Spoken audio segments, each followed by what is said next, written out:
എത്തിയിരിക്കുന്നു. അത്തിത്തളർത്തു. ലോകരാജ്യങ്ങളെല്ലാവരും സമാധാനത്തിന് വേണ്ടി ആഗ്രഹിക്കുന്നു. ലോകത്തിലെ സമാധാനത്തെ കെടുത്തുന്ന രാജ്യങ്ങളെ അതിന് വിരോധമായിട്ട് ട്രംപ് ഭരണാധികാരി ലോകരാജ്യങ്ങളെ ഒരുമിപ്പിച്ച് ചേർത്തുകൊണ്ട് അതിന് വിരോധമായിട്ട് എഴുന്നേൽക്കുമ്പോൾ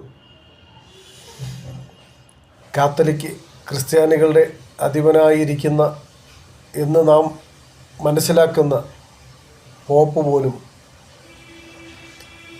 മുസ്ലിങ്ങൾക്ക് അനുകൂലമായിട്ട് നിന്നുകൊണ്ട് തങ്ങളുടെ അധികാരത്തിന് കീഴിലുള്ള തങ്ങളുടെ ആടുകളെ ചിതറിച്ച് കളയുന്ന സാഹചര്യത്തിലേക്ക് നാം എത്തിയിരിക്കുന്നു. അങ്ങനെയെങ്കിൽ നാം തിരിച്ചറിഞ്ഞുകൊള്ളുക, മറ്റൊരു സാമ്രാജ്യത്വ ശക്തി എഴുന്നേൽക്കാനുള്ള സമയമായി.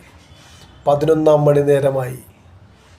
നാം വേഗത്തിൽ അധ്വാനിച്ചാൽ ഒരു വലിയ സമൂഹം